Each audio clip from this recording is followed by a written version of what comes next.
Hi everybody, we're going to be looking at simplifying radicals day 2. If you look at the top of this paper, I have your perfect squares written up top. I recommend you just have those as a list somewhere off to the side. While you're working on these, it's going to be probably the most helpful thing for you. The first problem, what I want to do is, if you notice, it's just a number. We're working with radical 27. I want to show you how you know you got the correct answer, other than just hoping that the Google Forms tells you you're correct. When I solve this problem, I'm looking for a perfect square up top, the largest one that goes into 27. The answer is going to be 9.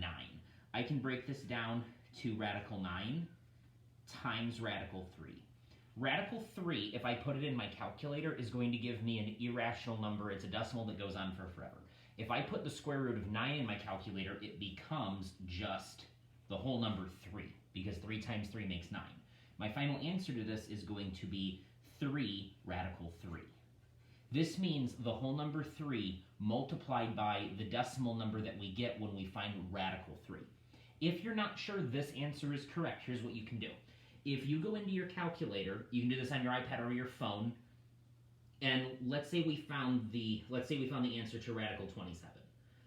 When I do that in my calculator,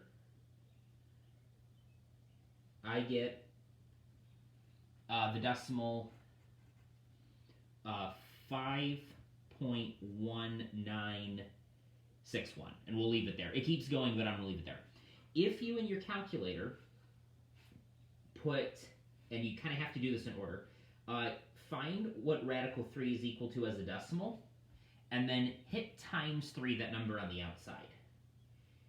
You end up getting the exact same decimal.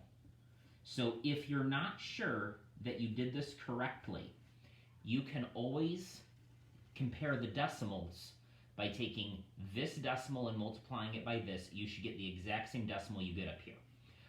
The reason that we're not working with the decimal answers is because you've covered in other classes before, you hit the square root button, you get your decimal number. It's pretty straightforward.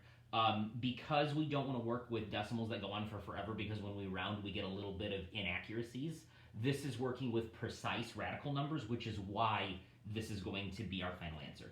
If you notice number 2, it still has radical 27 in it, so 3 radical 3 is going to be my answer to 27. I'm going to jump ahead and just write 3 radical 3, because I just did that. R to the 3rd power, I'm going to write this off to the side by itself. I can break this down as r to the 2nd times r to the 1st. The reason I can do that is when I'm looking at exponents, I'm actually adding the 2 corner numbers. And what I want is one of them to be even number, and the other one I just want to be 1. This 1 is kind of like the radical 3 over here. I can't break this down any farther. I can't break 1 down any farther, because the only things that add up to 1 are going to be like 0.5 and 0.5, and we don't use decimals or fractions in our exponents. And I can't use 0 because anything with an exponent of 0 becomes the whole number 1, so I can't work with it. So this is going to remain the way that it is. R squared is saying what multiplied by itself makes r squared. The answer to that is just r times r, or r coming outside of the radical symbol. So this needs to go next to this 3 on the outside because there's no radical. This r to the 1st, or just radical r, will go underneath where this 3 is. So your final answer is taking this answer and combining them. So I would write it as 3r radical 3r. And it, again, is going to look a little bit weird, but we're following patterns here, and it is going to be a little bit of a different pattern and an adjustment. This next problem, 216, I'm solving these in real time. I don't have the answer key next to me, so I'm going to go in and try what I think is going to work. I'm trying 36 as my perfect square to start. I try to start somewhere. It's usually best to go from the largest to the smallest, but you kind of can, if you think about it, whatever you count by as your last number, this last number has to be an interval of it. So if you count by 9s or you count by 4s, you need to figure out how to get to 6. I'm going to try 36, and it's going to work. So I'm going to write radical 36, radical 6. If you put radical 6 in your calculator, you get a decimal that goes on for forever. If you put radical 36 in, it just becomes a regular 6. So far my answer is going to be 6 radical 6, but now I have to figure out what to do with the v's. With the v's, I want to think about that as what letter times itself makes v squared, and that's just going to be the regular letter v. So I'm not going to have any v left over in the radical symbol. My answer is just this. So when I plug this answer in, I'm going to write 6v square root of 6. You could also think about this as, let's say that v is equal to 4. And we said that we want to figure out what the radical 4 squared is equal to.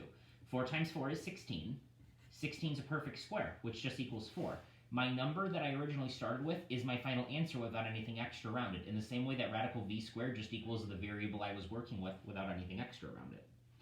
Next one, 32. The largest one you can work with is 16, so you're going to write radical 16, radical 2. This breaks down to a perfect square of 4. We've already done v squared, we know it's just v. I can just bring that work over here and say my final answer is going to be 4v radical 2. Next one, 18x to the third. 6 and 3 might be a set of multiples that set of factors that you think of. Not going to work because neither one of those are perfect squares. You want to use 9 and 2. This becomes just 3. X to the third. You can think about it kind of like the r to the third we did up here. We got r radical r. I can think about x to the third power as x to the second times x to the first, which ends up being just x radical x. And I'm going to combine that with the 3 radical 2. So I'm going to get 3x radical 2x. When you write your final answer, as you've probably started to figure out from the way the multiple choice works, it's the same thing as anything else in math. We put our numbers first because they're constant, and then we put our variable. Next one, 80p to the third. I can start figuring out the pattern of these and know that this is going to be p radical p, because I've worked with variables that have had 3 in the corner, and there's just that pattern that I can follow. 80, I'm going to have to figure out what the largest number is that goes in there. So honestly, I would just go through and check. The first one I'm going to start with, let's try 16. 16 and 5.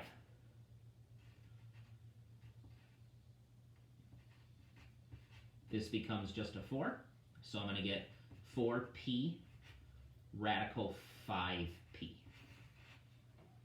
I'm going to move the paper up a second, just so we've got room to see everything. And also check how I'm doing on time. Next one. 16 is a perfect square, it's just 4. So I know that this 16 is just going to turn into 4. This a to the third, I've worked with things to the third a lot. I know that that's going to be a radical a, and b is going to be the same thing, b radical b. All I need to do is now just merge all of these together. 4ab, radical ab. Next one, 20x squared y. Take a moment, see if you can solve this one ahead of time before I go through and solve it. I'm going to pause the video, see if you can figure out the correct answer. Okay, so I started by doing the 21st, which is 4 and 5. 4 becomes a perfect square root of just 2. X squared just becomes a regular x. Y to the first, I can't break that up in any way whatsoever. So that y is just going to stay in there. There's nothing I can do with it. I can't break it down any farther. So my final answer is going to be the 2 I pulled out, the x that comes out, and inside left over is going to be 5y. Next one, 100 is a perfect square of just 10. U squared is a perfect square of just u. And that v, I can't do anything with because it's just a 1 in the corner. So I'm just going to keep the v in there. There's nothing else I can do. 27 breaks down to 9 and 3 again. 9 breaks down to the whole number 3. X squared breaks down to just x. Y squared breaks down to just y.